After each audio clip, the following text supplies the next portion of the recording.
Joining us now is Congressman Krishnamoorthi. He's a member of both the House Intelligence Committee and the Oversight Committee in the House as well. Sir, thanks very much for being here tonight. I really appreciate it. Thank you, Rachel. So I know there is a lot going on right now. I do want to ask you about this very blunt conclusion from your counterpart committee in the Senate, the Intelligence Committee in the Senate, which is run by the Republicans, led by Senator Richard Burr, that it was definitely Russia.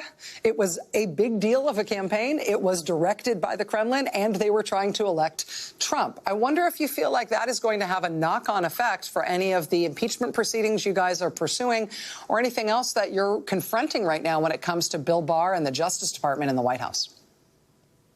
Yeah, I think it reinforces the fact that, you know, since 2016, America has been resolute in its determination that we not let what happened in 2016 happen again.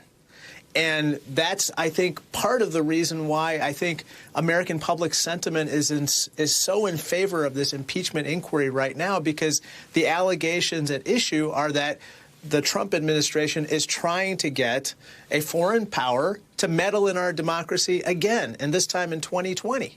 And so I think it just reinforces why this impeachment inquiry is actually so important, and it's something that the American people favor. I was, I guess, not surprised, but interested in the way that Ambassador Sondland decided not to show up today. Ambassador Sondland appears to have been a very important witness and participant in terms of this scheme that the president is being impeached for now. If you listen to his lawyers, they say, listen, he traveled back to Washington to do this. He prepared the documents that he had been asked to hand over. He's not only prepared to participate in that deposition, he was enthusiastic and ready to do it and wanted to be as helpful as he could. He was only blocked from doing this because of a post-midnight call from the State Department, and with a heavy heart, he's bound to do what they say. I feel like there's a little bit of drama, a little melodrama in the way they are portraying this. What's your perspective on him backing out of that deposition and what might happen next here?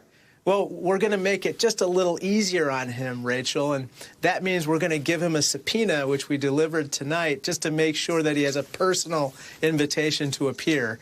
I think that, you know, Mr. Sondland is really at the heart of the allegations of the complaint. As you pointed out before, apparently he talked to the president just a few minutes before the July 25th call with President Zelensky. And then in the aftermath, he had various conversations to basically effectuate this pressure campaign on Zelensky. According to the Wall Street Journal, he apparently talked to Senator Ron Johnson of Wisconsin, who had been asking what's going on with this military aid. Why is it being held up?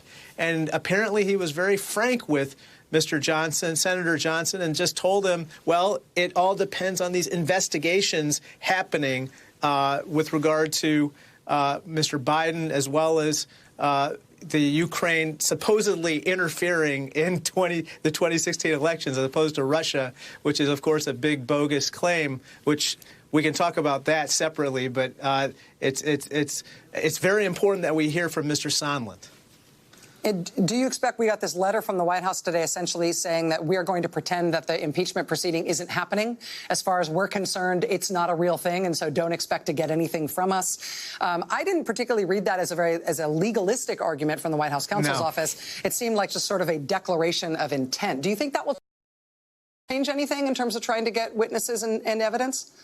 No, I don't think so. I think that just a couple things. One, I think that, you know, anybody who doesn't appear for testimony or anybody who blocks documents from being produced, I think they will figure into an obstruction count with regard to this impeachment inquiry. And then the second point, which is very important, is that I think that their blocked testimony or documents will likely invite the inference that those documents and testimony support the allegations of the complaint.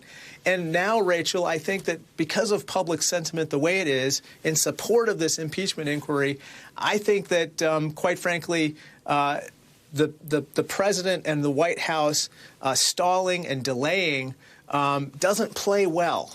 And it actually hurts their position, because I think there's a presumption now that something serious went wrong with that July 25th call, and that the whistleblower's complaint may have, more weight than meets the eye.